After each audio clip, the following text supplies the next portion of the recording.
So, hello, mic test. Char. So first, ato sa kuan Chrome i-search no. Mag-send lang ko og kuan link sa site para direct na mo kuan dire sa Codastro. So scroll down lang, then download, click lang ning kuan. Wait. Kaning download na button. So pag umano click na imong gawas na I'm not a robot, so click lang pod to ninyo. So since na download na nina ko siya, so nana dire. So lahi ni siya nga kuan, di ni siya hotel management. So I think sa eskwelahan ata ni membership. So yun. And then so since na download na ni siya dire sa files, kani click lang ni siya, then download. So membership di ba to? So mo ni akong gi-download ganina, so click lang enter.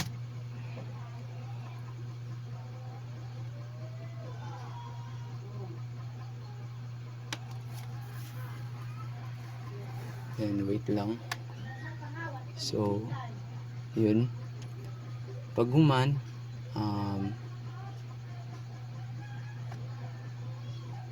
click lang ning siyang kaning file na membership. So then haya ka mag-extract ni nasa taas. So extract to. So dapat kabalo ka asa dapit ang workshop ng atay tawag ana or files sa Visual Studio Code. So kamo na bala pangita. So since sa ako it's PHP Fundamentals ang name kani. So diri na ako siya ibutang or i-extract. So pag mag-click, click lang ang okay. So wala may labtan diri sa kilid. So yun, mag-i-extract na siya. So wait nyo lang.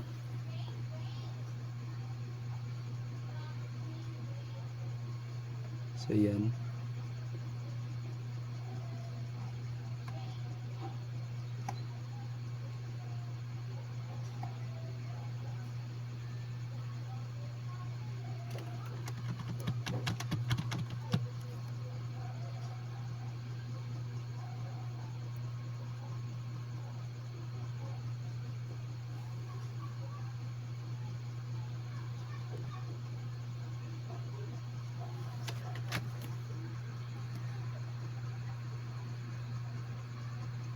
So wala din siya. Lugay ma-extract. So pag man o extract ani, tanaw nimo ang VS Code ninyo kung naa na ba ditong ang kani nga file kani membership PHP. So tanaw na to. Nag-block na talaga siya.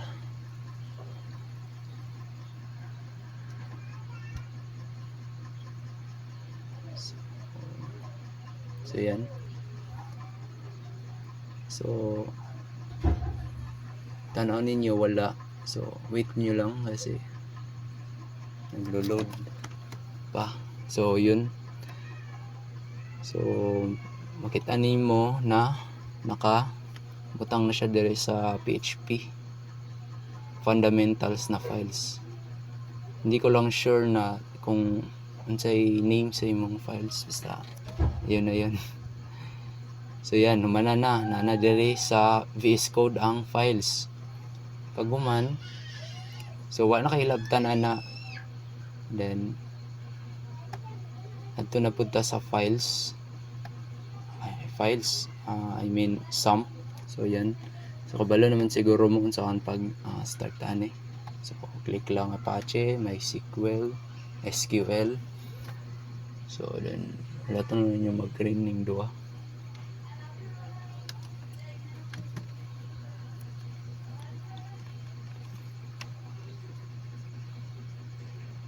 So yan, nag-green na siya. So click admin.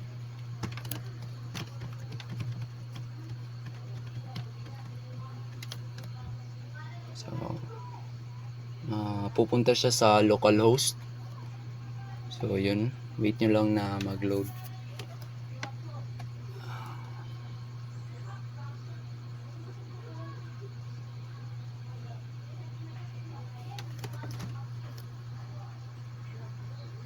So, loading talaga siya.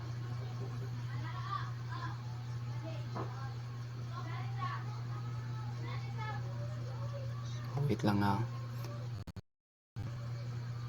Habang naglo-load pa yun, so punta muna tayo dito sa PHP Fundamentals.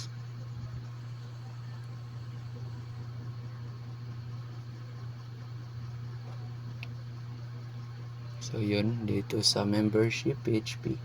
So files na siya, hindi na siya mukhang libro. So pwede niyong i-click kasi naka-extract na. So then click database file. Then MySQL. So ito, membership. So same lang din yung sinabi ko kanina. Char. Anong Tagalog to?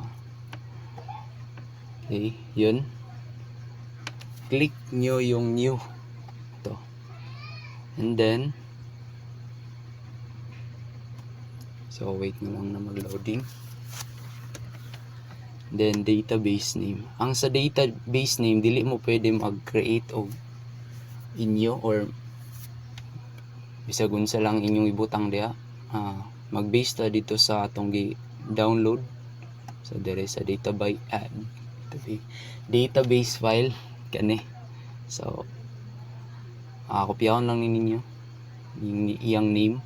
So membership PHP. So dapat same siya. So same naman siguro ni. So wala P, hindi siya double P. So membership.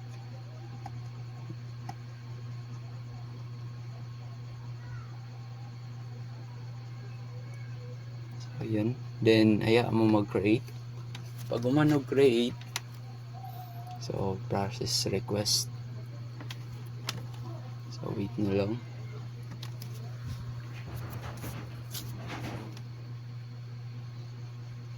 So yun, create na siya. And then hanapin nyo lang yung hindi. Wait. Pag di ba na create naman. So click lang ni import kani. Import. And then choose file, click lang. So ma-loading din siya. Wait lang.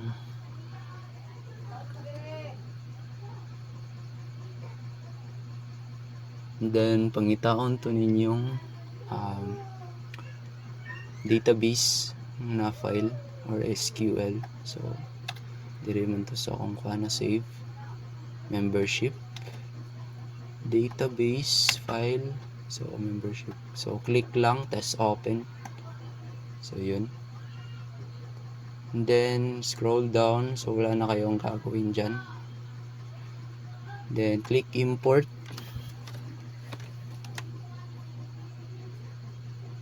So yan, naglo-loading. Dayan nyo lang.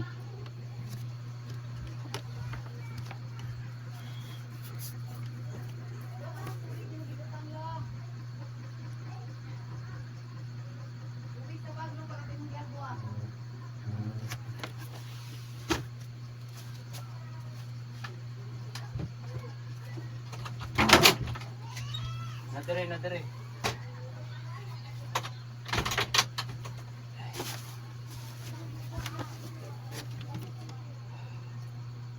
So wait lang, loading pa siya. So yan ang sinabi dito, please be patient.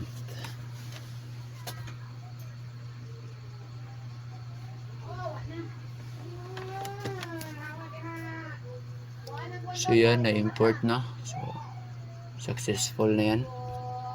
And then sunod is pwede nyo na ma-open. So click lang, new tab lang tayo. So then type nyo lang localhost slash and then name sa file. So ito yung pangalan na file. Dili kanya membership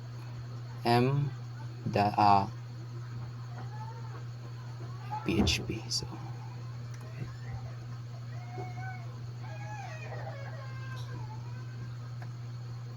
So copy,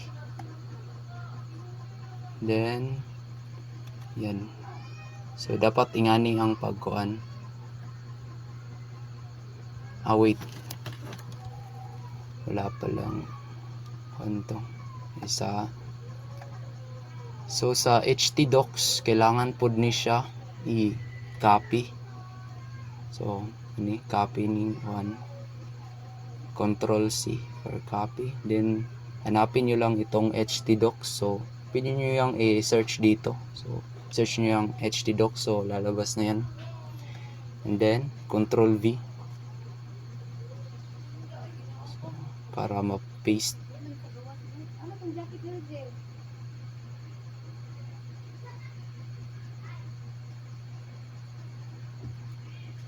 So naglo-load.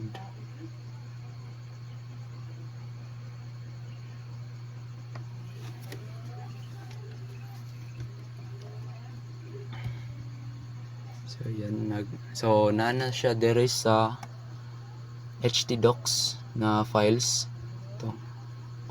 And then pwede nyo nang i-search. So yun, wait, to.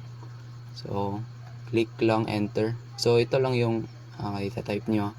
And then dito sa membership dapat same name lang, and click enter.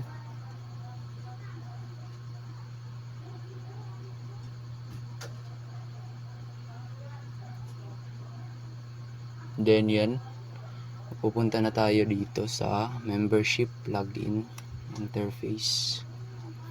So para makuha ang email, dire lang sa membership, click, then login details.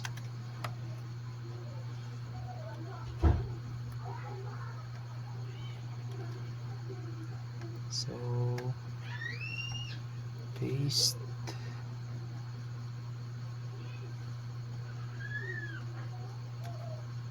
copy and paste. So kulang ng C, login. So yan, nalaking pera. So pwede na siya ma-open. So yan lang guys, don't forget to click subscribe button. Ito, share, mora to.